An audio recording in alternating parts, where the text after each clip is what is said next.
On one of Ottawa's Greenbelt pathways, by a disintegrating wooden bridge, spanning a swampy bush area, stands a very young blue heron. Forlorn, he stares into the murky waters, just feet away from the muddy shoreline, contemplating his recent misfortune. He can't walk, and barely moves his head.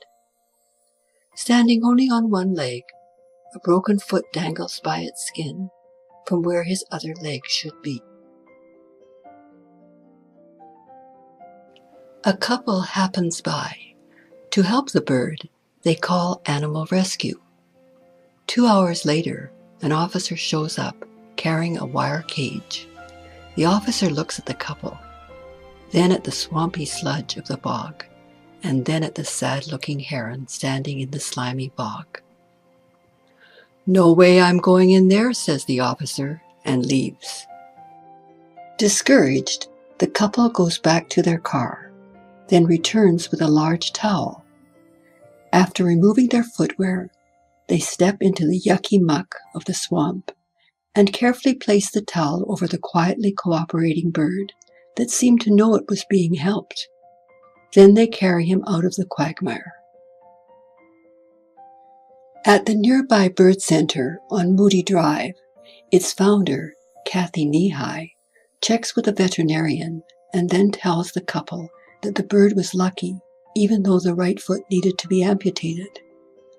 However, because it was so very young and healthy and had no other damage, it would be taken to a farm near Ottawa, where it would be safe. So the couple named the bird Lucky.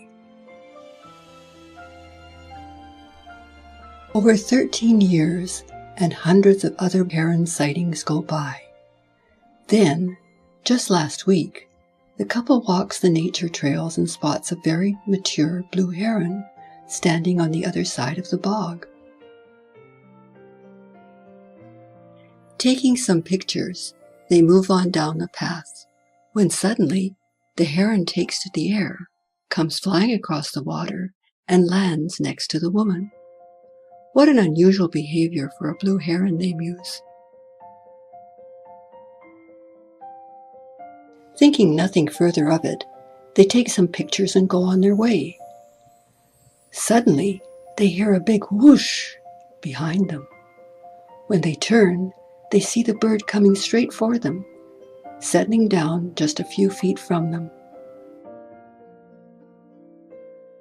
With all the herons they have seen and photographed, this had never happened before. 3 times the couple went on their way, and 3 times the bird followed them in the same fashion.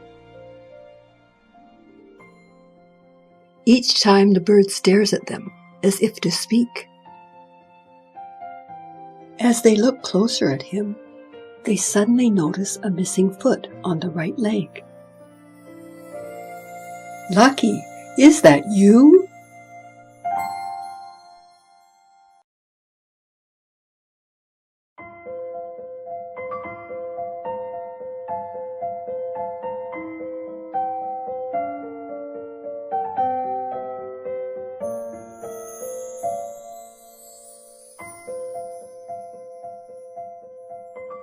We are all visitors to this time, this place.